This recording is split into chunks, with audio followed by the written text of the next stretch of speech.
Alrighty, Doc here from North America on a 3-day weekend. Let's see if we have some sound here too. I don't see it.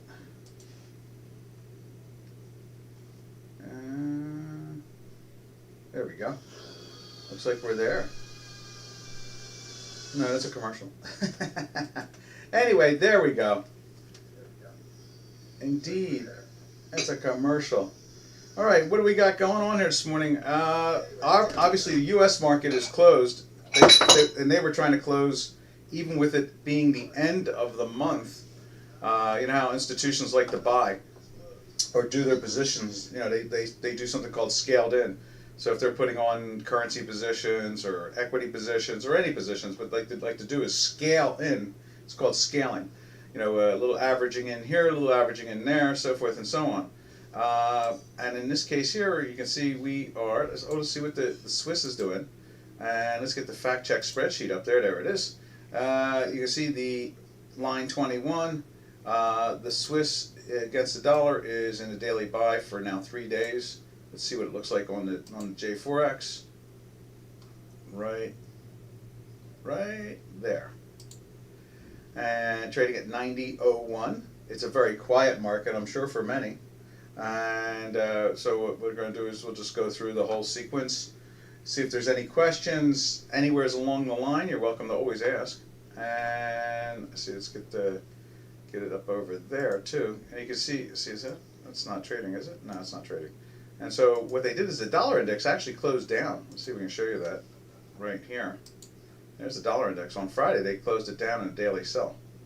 So, but also closed it in a weekly buy, which is a little curious. We'll keep an eye on that. Is this the beginning of another bottom in the dollar? It has that look to it. We'll see. And on Friday, let's move that over. Closed in a daily sell right there. And you can see here the Swiss is naturally drifting up. Now let's take a look at it through the Chicago Quant. Ooh, we got somebody. FR33N RID3. I like that. Hey, RID3, how you doing? It's a big holiday here in the States. We try to, it's our May Day. It's the Memorial Day of World War I, which has become accumulative to our Civil War back in the 1860s and World War II and Korea and Vietnam and so forth and so on, and all wars. So it's a really big holiday here. Remember, we're the land of the free, the home of the brave. And, you know, we believe in freedom. Unfortunately, our liberal friends are not into that. They're more into some type of structure thing. So the news this morning, the European Union, let's see, China is realizing that they made a mistake trying to bully the European Union, and now they've got to backtrack. So even the European Union is starting to stand up on its own two hind legs and say, no more. And that's what seems to be going on there. And obviously your socialists and your communists and so forth in the European Union are not very happy about that. You know, I'm sure they would just be very happy to be with a communist nation, like China and so forth. But in the end result is that it's just doesn't work. Unfortunately, if that system worked, the Soviet Union would be still here today. All the socialism that goes on in the European community, just like here in the States where they try to do socialism, economics would be flying obviously after all these years, but it doesn't seem to work.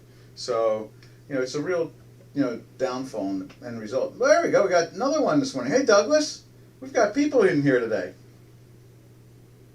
Yeah, that's today. That's our big day. So that's why the markets are really, really quiet. Matter of fact, you can take a look at right there. It's bring that up a little bit. I guess we'd like that. That's the NASDAQ or the Tech 100, and you can see it's very quiet, very quiet. The markets don't have much, action going on in them. They're just kind of stumbling along. A lot of people don't understand that when you're buying a stock or a bond or anything from another country, you can sell it to your client. This is the retail side. So in other words, you go to your broker, you say, I'd like to buy this. They give you a price. You buy that. And then the broker has to go and buy it in the country that it's originally from to be able to supply it to the customer. And so you get a little action, and we keep markets open here in the States electronically all the way up until I guess the London close. And once the London close is over with, in let's see, what is it, 8:37 here Eastern Standard, or it's 12:37 UTC or Greenwich Mean Time. Then what happens is that let's see, London closes in 3 hours. Okay. So actually 2 hours and 2 hours would be 10:37. 3 hours. 3 hours from now. So our markets will stay open for 3 hours to give what we facilitate or allow for execution. And so this way people can get into their positions. The brokerage houses from other countries can buy the product that they need to supply to their customer. So that's what's going on today. The war to me, I think of Gallipoli. Out of all the wars and confusions and everything else, I think of Gallipoli myself. How they, a lack of communications sent thousands upon thousands to die every few minutes with the water-cooled machine guns that the Turks were using in World War One. And the British were charging, and the Australians were charging. They go back into their trench, and then they'd bring more in, and they would charge, and it just, it was just, that's probably like one of the worst examples of old-fashioned warfare in a modern era. So to me, this holiday, I always think of Gallipoli. I think about the Americans. I think about anybody who fought for freedom. To me, it's all about freedom. So anyway, you can see here the Swiss is just, kind of spinning around slowly, not doing anything in particular. Let's take a look at it over here on Chicago Quant. And that is the dollar index. Now let's put the Swiss up there like so. And you can see it's pretty much unchanged right there. You can see that. It's just going nowhere. And so that's the action that we're seeing here now. Ooh, what do we got here? I'm interested in GBP. Let's take a look at GDP. Excellent. Here it is, right there. It's unchanged also, and that's how it's going to be today, I'd imagine, unless some actual news comes out. Let's see if we can bring this down a little bit like so. Unless something actually comes out, that's what today looks like right there. Look how quiet that is. It's trapped inside the high of Friday. And take a look at it on J4X right there. You see we're in a daily buy for 3 days. We're in a weekly buy. So cable's looking pretty good. It's trying to lift. Now, we see how the Swiss is already doing. So we're taking care of that. Let's take a look at the euro for you. Now the euro, I think, went into a daily sell on Friday. Yes. No, it was on Thursday. So on Thursday we went into a daily sell right there. And we had a nice sell off on Friday. But look how it closed, barely unchanged. And today it's trying to lift up. You can see that right there. And we can see, we widen this out. You can see it through our Chicago Quant proprietary math. Right there, it's trying to lift up. And then we go take a look at it over here, just like the way the cable's lifting up, going through the white lines, going through the dash line. Take a look at the euro. Now the euro is also in the same situation, in a weekly buy, coming in a daily sell. So it's building up some strength in there. Let's see, what do you think? Well, I'm going to keep on giving you my opinions across it and see what Douglas says here too. Could you please take a look on the euro dollar monthly, weekly, and daily? Sure. And then Wednesday, Friday looks like news days. Yes, the markets will get rolling along. It is the summer. In the old days, before quantitative easing, the summer really became a quiet time. You had very light trading, and once the Memorial Day started here in the States, it was quiet. People took vacations, but not anymore. Now that the central banks, you have the bureaucrats trying to run the open markets, which is really confusing. But they're doing it, let's put it that way. So let's take a look at, now let's go back for RID3 or FR3 and take a look at the yen, see what the yen looks like. But here it is with, and let's take a look at it there too. You can see we've been in a weekly buy now on the euro all the way back to here in the beginning of April. And you see it here. It played with the time manifold. See, you can see that. Can you see that? I think you can see that right there on the weekly signal itself. It played with the time manifold, and you can see here it's kind of quiet. It's just trapped between its Bollinger Bands here that we've thrown up there to play with. And let's see what else we got to say about that. I think the euro is going to be sideways throughout the season. I really do. I'm not really convinced the markets are going to take off or fall down too much. We might see some weakness going into the end of the end of this week or the beginning of next week. I guess it's about somewhere's out there. I could see us getting a little, kind of like little profit taking. I could see that when they see that the markets are not moving up anymore. And you can see this is in the equity markets, of course, and then obviously the currency markets. They all look relatively firm against the dollar. You can see it. The cable here. Let's just do the cable again, like right there. You can see it's just kind of sideways action. You see these bars, just kind of sideways. They may realize that there's no real action and try to take a little profit wearing at the top, and then that'll set up for more buying somewhere along the line, that type of thing. I really don't. Now that Mr. Biden is in there with Mrs. Yellen and so forth, I can't imagine them allowing much to go on. They control what we call the purse strings. They control a lot of the cash and the money that moves into the market by the Federal Reserve and the Treasury. So there should be just some slow, steady firmness. Okay, and let's take a look at yen for you. And there is the yen, and the yen's showing a little weakness in here this morning. It went into a daily buy 3 days back. This is the 4th day, and we are 2 full weeks in a weekly buy right there. Let's see, I think we got it. We got for FR33, RID3, we did the cable, we did the Swiss, we did the euro, we did the yen.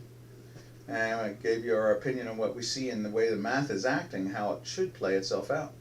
All right, now Douglas is, could you please take a look at the euro monthly and weekly and daily? Let's try that. Now down at the bottom is the weekly, right here. So let's put the euro up there to start off with. And let's see, right there. So you can see here on a weekly basis, we've been in the buy since right here. And it's moved up from the 118 area, no, 119 basically, from the 119 area, and we are now in the 122 area, okay? And we've been as high as 122.64, is it? 122.62. This one here is 122.66. This one over here is 122.45. So since we went into the weekly buy right here, it's been, doing its thing. It's doing what it's supposed to do, and that is show that upwardly drift. And that's on the weekly basis. Now, we rarely ever look at things on a monthly basis, but let's just go take a look at it. Let's see. Let's see what we can do here. Let's go over to J4X and take a look at the euro on a monthly basis. Right there. Now, I would imagine on J4X, on the J4X with the monthly chart, we'll see what it looks like. But you can see all this green. It started climbing here. Back in, this is months, so this started climbing here back in 2020. What is that? That's, if we widen this a little bit, it'll give us a better feel. It was a big, kind of like the end of the 3rd quarter. And, you can see here the Hinky Ashi have been green all the way up. Did a little weakness in here in, looks like that must be March and April. This is May, yeah. So that's, it's been just a little weakness in here. You can see the lines broke down here. These lines follow our math fairly well, about a 65 to 70% correlation, and sometimes on a 6-hour lag. But overall, if you're looking at a broad trend, you can get kind of close. You can get, like I said, about 70% as accurate as our math. 65 right around there. So you can see here, it's showing its weakness now for a couple months. But when it comes to the weekly action, you can see we're still in that upwardly push. So I'm not too convinced that these products, I think they're going to take a slow summer A little weakness going into the next week, not this week. I could see some selling going on in the equity markets. And when they sell the equity markets, usually they buy dollars. Don't ask me why, but they do. And they sell pairs trades. So we're thinking probably see a little weakness going into the second week of June. And possibly, for a third week or something like that. And then they'll probably realize that it's not going too low and money will come in again. There's a lot of money on the sidelines looking to put their money somewhere. They must get some investment. So they need to get a return. Oh, good, Douglas. Glad that helped you out. And let's see now. So where are we at? Oh, yes. Now let's see what I'm looking for is my dessert. And that is Turkish Lira. I want to see what they're doing with the Turkish Lira. Because you can see here on the fact check spreadsheet, right here. Let's see. There it is. You can see right there on line 17, we closed in a third week of a buy. We're 4 days in a daily buy. We're starting to see some movement towards those yellow dots I keep on talking about. Let's see what it looks like.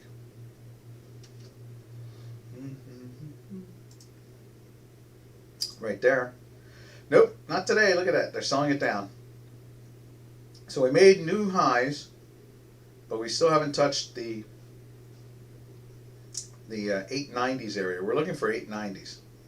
We think it wants to go to the 890s because of this action here. Our math tells us look for the 890s. That's why that green line is there and it runs up to the dotted line.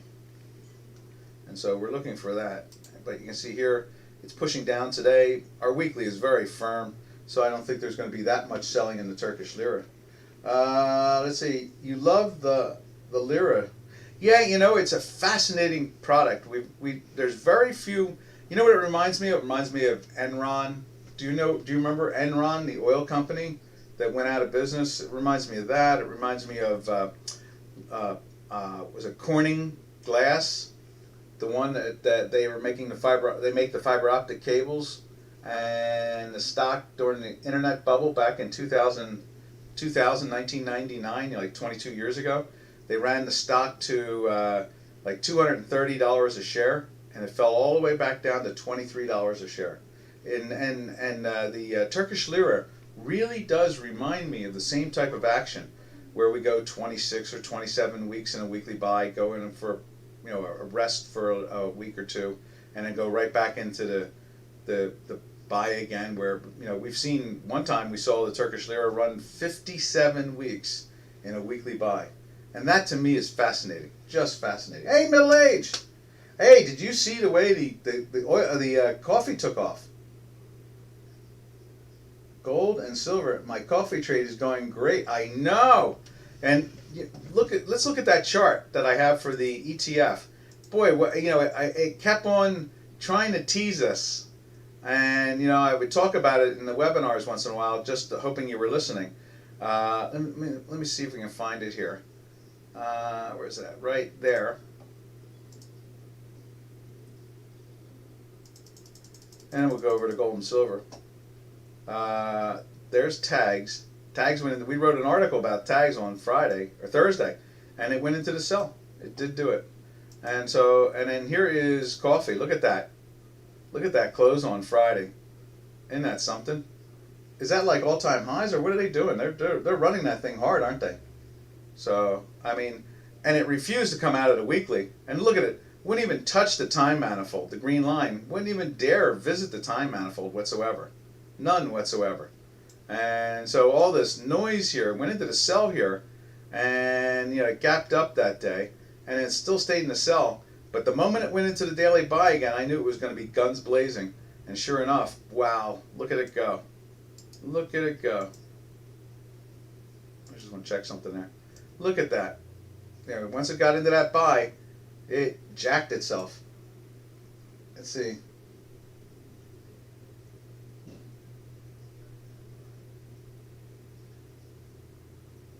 Oh yeah, okay, yeah, I get it. Well, you can always watch the video too, That's why I mentioned it in the video, during the webinar, figuring that you would go and listen to it. You would go look at the recordings, go look at the Dukascopy videos out of YouTube for DocDow. And I figured that you're looking at it there, because chances are when I get a chance, I throw it up on there just to say something if I see something. If I see something, I'm going to say something. So, and in this case here, I did not trust any of this selling whatsoever. Especially with the strength in the weekly, I was like, this is going nowhere. Especially when you get dots like this, the red dots, and you get appreciation in value, not depreciation. In other words, it's not dropping, it's rising still, or in this case, sideways. And the gap threw it way up here, and it still slid down if you didn't have the gap. But boy, once they started giving me the warning of volatility and strength with the red and the green, I knew it was going to be guns blazing up. And sure enough, they've run this product now from, the mid 43s all the way up to 40, 46, 42 as a high. That's pretty impressive. So yeah. The weekly quant is king. It really is, isn't it? It's the guidepost to what to do with the rest of it. And you know what? If you see a daily sell, something like this, and it's actually dropping in value, and you see the weekly starting to break down at the same time each day, then you know they're selling. But if there's no selling, man, that weekly is gold. It is solid. Speaking of which, let's go take a look at that. And I want to make sure I've answered everybody. Did I've answered? Anybody didn't get answered, let me know.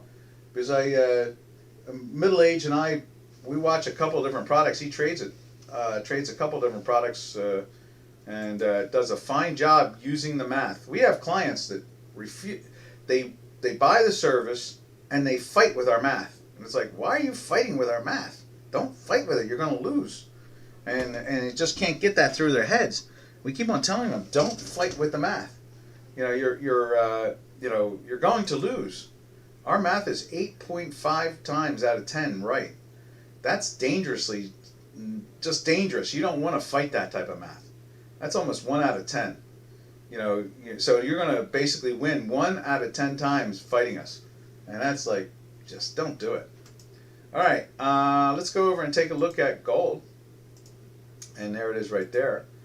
Gold, sloping up. Boy, is gold being responsible or something or what?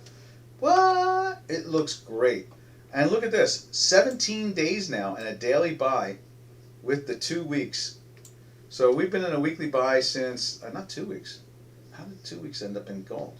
We've been in a buy in gold for 3, 4, 5, 6, 7. Where did my 7 go? Oh, that's not 2, it's 7. That's what it is. Look at that. 7 weeks in a buy, 17 days in a buy. It's just running solid. Solid, solid, solid. Hey, George. Let's see. Let's see what we got here. I'm going to let's see. Crude oil, Doc. Thanks. No problem. I just want to show. Middle Age said he was looking for silver too, I think. Now silver is such a sloppy beast. I don't know if they're doing pairs trades against it, buying gold, selling silver, or what, but they cannot get that thing.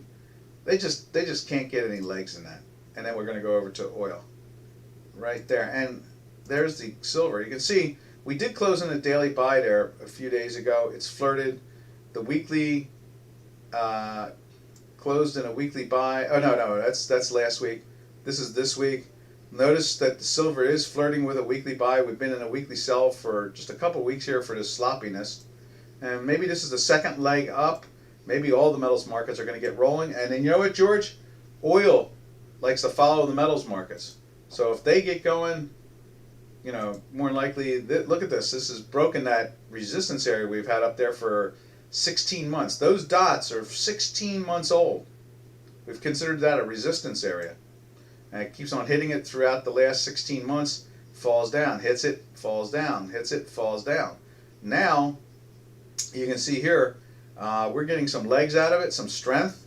You can see we've got a daily buy going on now for, 3 days, 4 days, going on a 5th day now. We closed in a weekly buy last week, right there. And that's today. You can see how they're trading it in the electronic market. It's at a 16-month high. You can see that dotted line. Matter of fact, you don't even see it anymore. The product wasn't even near it. And we'll go back to, let's do it on, let's see, where's that? That is September of 2020. And that is March of 2020. Okay, at the big bottoms. Remember Doc was screaming about V bottom, V bottom, V bottom? And so the oil market, to me, I think is going higher. And if the silver is joining in with the gold, then that could be even a more positive sign. And we look at a couple pairs trades. I wonder what Canadian's doing today. We watched the Canadian for oil, and we're starting to watch the Euro Canadian for oil, and then we watched the NAS-CAD, the loonie trade for oil. So let's take a look at those. But that's the strength, and you can see it there. They closed that oil in a weekly buy there last week, so this is 1 week in a buy now, right there on line 5, and 4 days in a buy. So that we could see some real action in here. Let's drift over to, let's see, where is it at? We want to take a look at the 3 pairs trades that match up to the energy market. Let's do that. And let's see, where is it at? It's not that one. That's not it. Right there. And let's take a look at, let's start off with Canada. And you see Canada, we're in that weekly sell now from this area here, that plateau. We went into the weekly sell right there. Make that a little bit bigger so you can see it a little bit better. There it is. So we've been in a weekly sell since here, since the 125-ish area. We've drifted all the way down to the 120 area. You can see, matter of fact, today it's trying, I'm going to give it a refresh, but it's not in a sell yet, but it's the one where we put the red line up in here. But since this is such a dead day, I don't take this day very serious technically. That's why I like to do a webinar on it, just to help out people to understand that the sloppiness that's going to occur between today and tomorrow. The charts are going to be all kinds of strange because today's market is not very liquid. And so if money's coming into something, it's because somebody needs it. They need to pick up something. In this case here, we're already starting to show the sell. If we go into another leg, let's take a look at it on J4X on that monthly, the Canadian. There it is right there. And I'm sure it's looking like a nice top in there.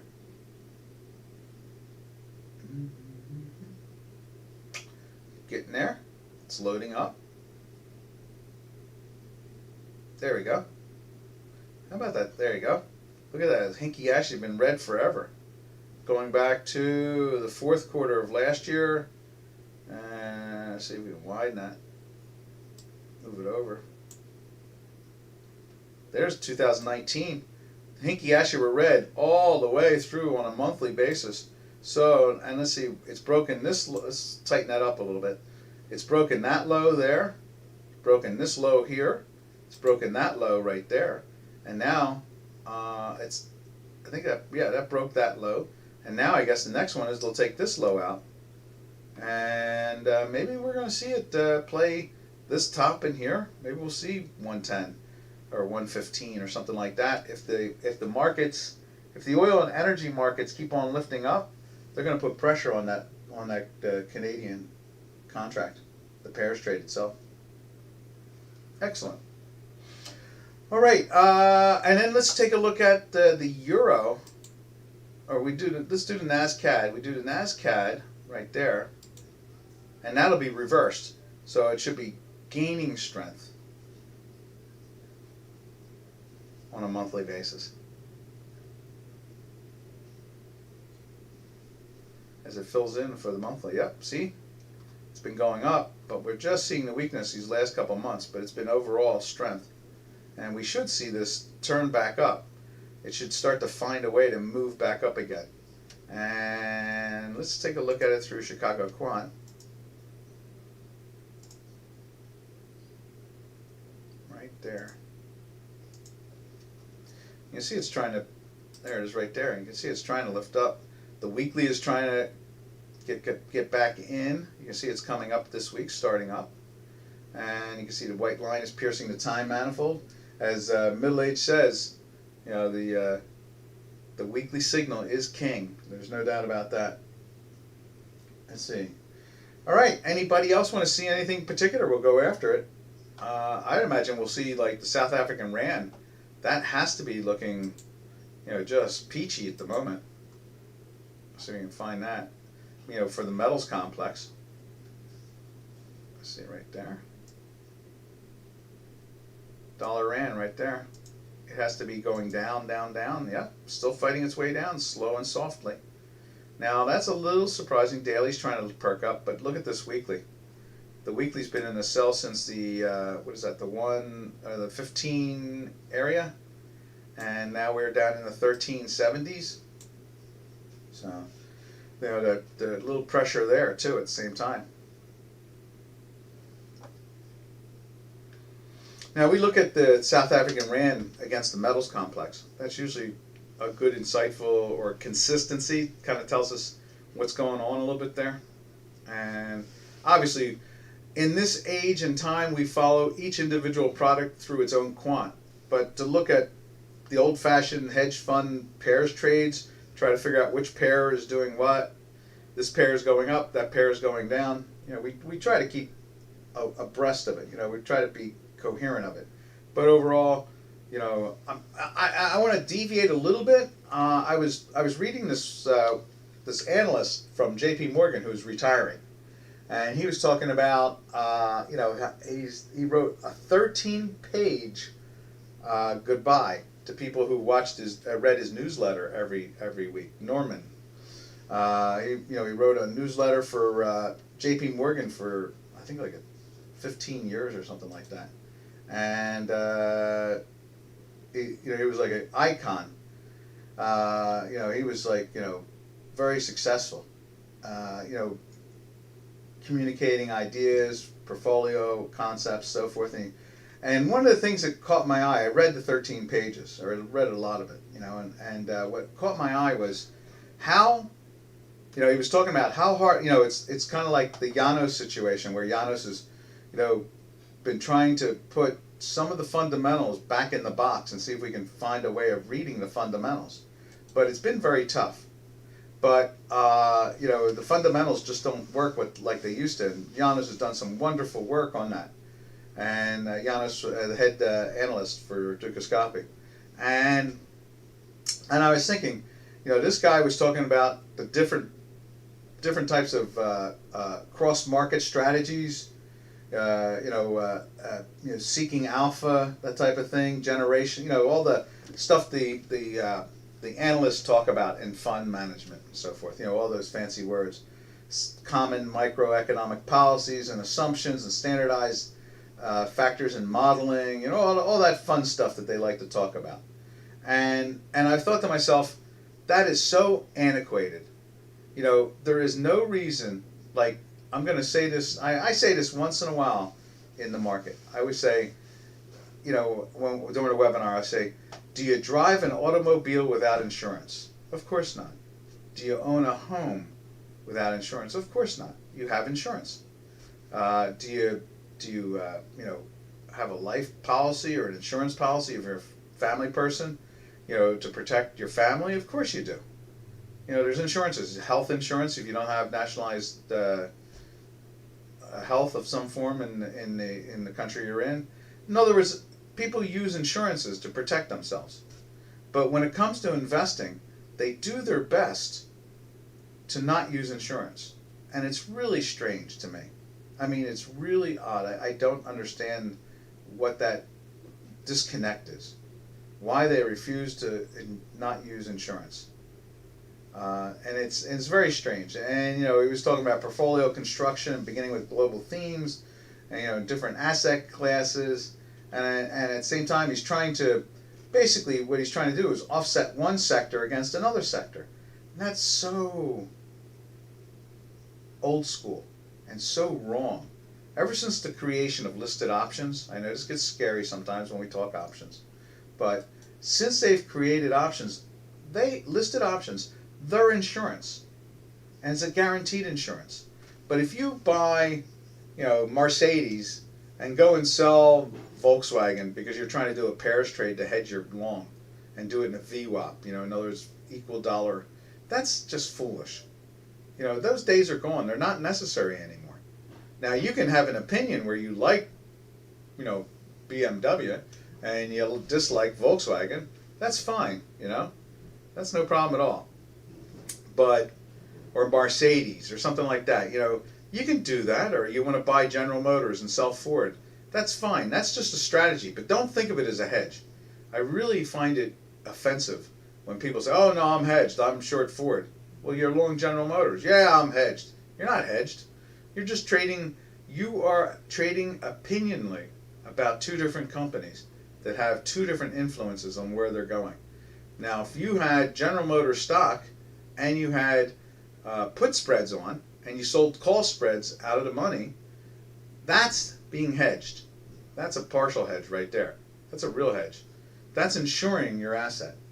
But I bring this up because, you know, this 13-page article or goodbye letter from the JP Morgan analyst, it just ticked me off as usual. Not to talk about options and how much important the binaries are and how important the options are on hedging the risk. And that's the disappointment. That has been my disappointment for a long while now. That you know, we all fantasized back in the 1980s that you know, we were going to see, you know, in the 1990s and 2000s, you know, people trading options, and you know, we thought that you know, we would see less naked purchases of stocks and so forth, and there'd be, you know, insured positions, and you know, it's not really played itself out. You know, they just refuse to get into it. But anyway, that's my opinion about that. But anyway, goodbye, Mr. Norman, from J.P. Morgan. Hopefully, you know, you'll find something that you enjoy, that type of thing. Let's see, where's it at? Right there, yes. And you know, it's just a odd, like I said, just an odd thing, you know. Joseph Norman, I think it was John Norman. That's what it is. John Norman from J.P. Morgan. He followed cross asset.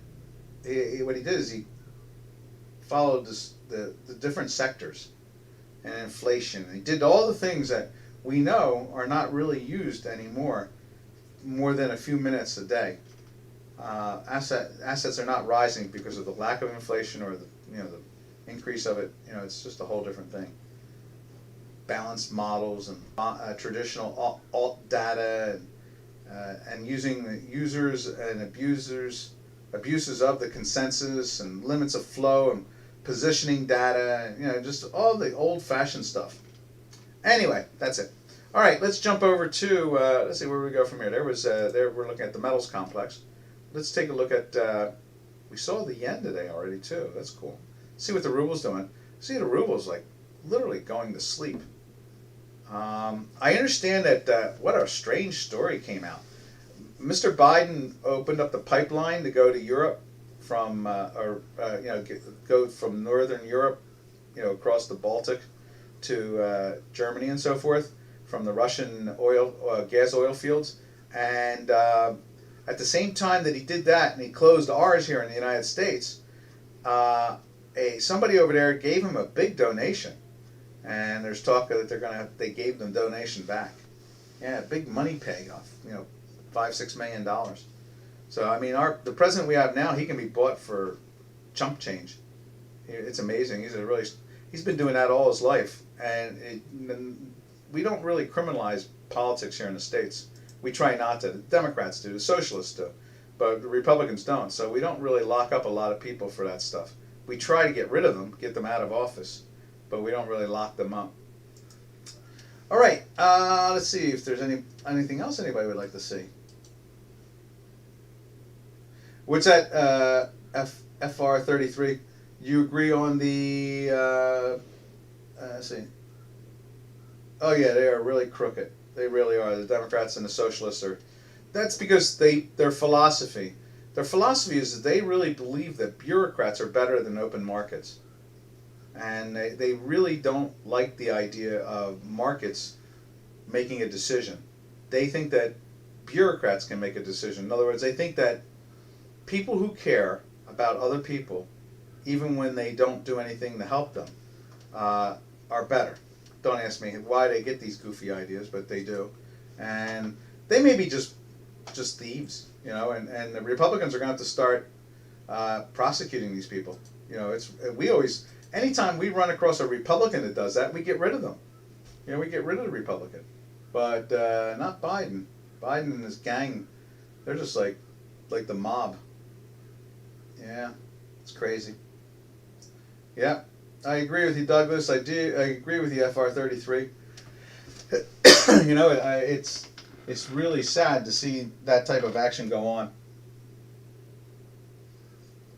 I was really happy to see that the where did I see that story?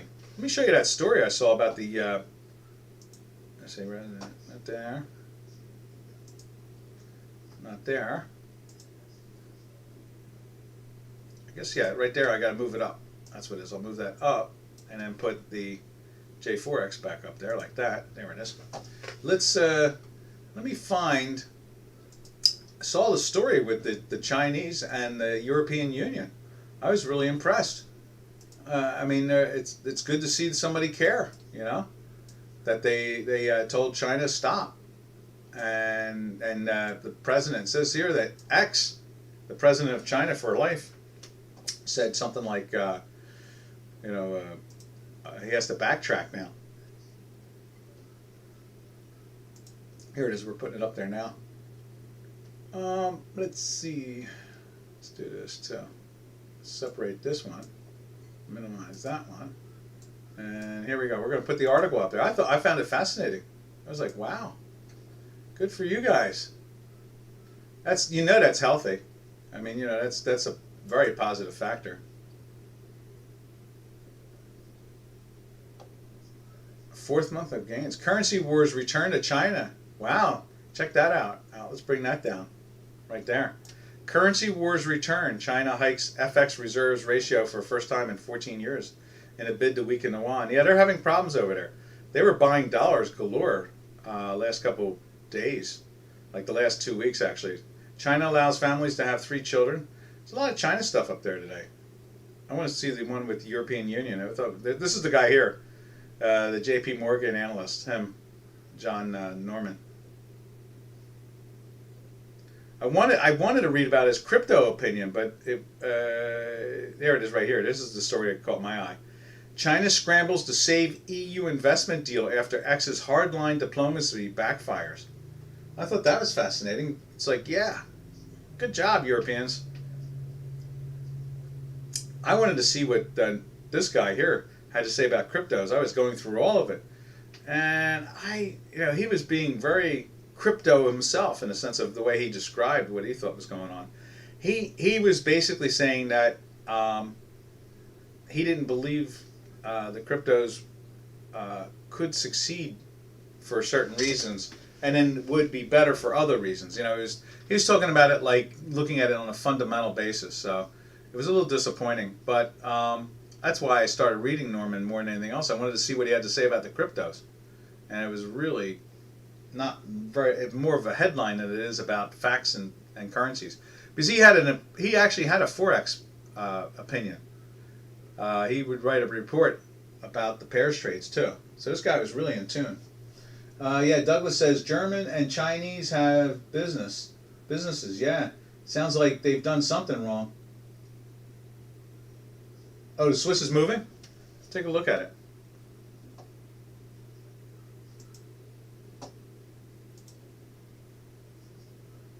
Let's see, right there. It does look like it's perking up a little bit, not a lot. I mean, it's just moved from 90.01 to 89.99. Where's it trading at? 89.97. So it's like 4 or 5 ticks down now. Yeah, it's going to be very low volume, and markets are going to be electronically open for 2 hours and 14 minutes. And then it's all going to be, shut down. So, yep. And that's and then don't trust the numbers today in the sense of what you're seeing in all the different closes. They're very thin numbers. That's why we don't put out we don't update from Friday. So in other words, you're seeing our fact check spreadsheet. we may update it going into Wednesday or Thursday, see how it plays itself out, if it's extended something or not. But well, tomorrow's numbers will be the numbers we trust, not today's. And that's the problem with that. Tiny resistance, yeah. I see what you're saying there. The action is. Would you like to see it on an intraday basis? What are we gonna do here? Let's see what we can do. We can go like this. We can go like copy this and put in like a. Do you watch it on an hourly basis or half hourly basis or minute basis or tick basis, or how do you watch the Swiss against the dollar? We'll put it up there with it and show you our math at the same time. Paste. Window. There it is, right there. Let me just double check where it's at. Yep, right there. Now what we'll do is we'll do this. Format that. We will remove the weekly. Remove. And we'll remove the, not there, cancel. And then what we'll do is we'll take the daily and turn that into something like an hourly. Something like that, yeah, we'll look at an hourly. Sounds good.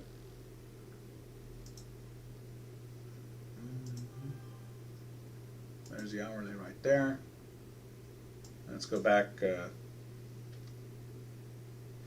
let's try 5 days to start off with. Or 10 days. Let's do 10 days to begin with.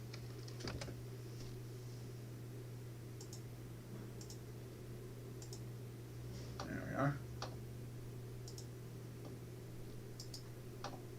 Format indicator. And we're going to remove the super on the weekly.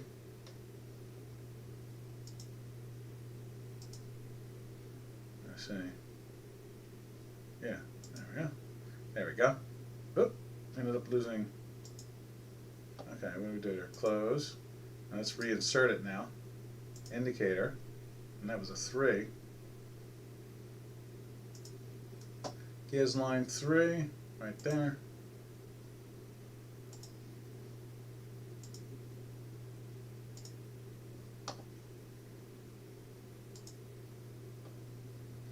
And let's see, is that on? Move that up like that. There we are. Not sure why they're showing the 3. There we are. And there it is on an hourly basis. So you can see here when it goes into the buy right there to get the volatility signal, and you get into a buy here, it went from, was that 9? Let's move this over a little bit so you can see it a little bit better too. All right, like that. You can see where it went into, where is it at here? So it closes. This tells you not to be short anymore. Remember, it went into the short here. I guess it's a little slow on an hourly basis, but it went into the short here and fell down, and then it starts to turn up. You see it bounces here, and this is the buy right there, and then you get that nice little run up to the 90 13 area from the 89, 90. Wow, that was a good run. 95 area. That was a nice move. And then you got this again over here. It doesn't put it in a sell because it's a red and a green, and it's still in a buy right here. It pops again, almost makes a new high, and now here it's trying to go into a sell, but it can't. And now this hour is going into the sell because notice right here. Let's widen that for you. You can see the histogram is minus, and the green line obviously is minus because the histogram is minus. They're both minus, and that's how that's working on an hourly basis. Yes, indeed. Very cool. We could name today's webinar the Swiss and Silver. We'll name it Swiss and Silver. We'll call it that today. Yes, indeed. And what else can we say about all this stuff? One thing is for sure is that the action that we're seeing is it's slow and steady at this point. And like I said, it's a holiday. No problem at all. Let's see, what other pairs trades have we not? Oh, you know what I'm going to look at is I know I'm fixated with it, the euro against the Turkish lira. We're watching that now too. Look at that. The strength in that has been consistent. It's also trying to push down, but not like the dollar. And we trust the euro Turkish lira pairs trade much more than we trust the dollar one. You know, in other words, this is being pushed down very weakly, very soft. And then you go over to the euro Turkish lira right here. And you can see it's not even, the daily's not even remotely getting beat up. The weekly is holding very firm, just a little curve down, nothing major. Yeah, it's interesting stuff there. So, let's see, what else have we not seen yet? Stock indices, you want to take a look at the stock indices? We can take a quick run over to there. Oh, natural gas too. Let's see what natural gas is looking like. Natural gas is holding up pretty firm in here. It is in the daily sell, but it's been in a weekly buy now since the middle of April. So it doesn't seem to be really, just barely touching just a time manifold, so it's not really that weak. Let's take a look at the S&P 500 right there. You can see that closed on Friday in a sell. They're pushing it down a little bit here today. And you can see here, they climbed into a weekly buy, and now we are already back underneath. It's so tight to begin with. We think that they're setting up. That's what I think the weekly is trying to show us.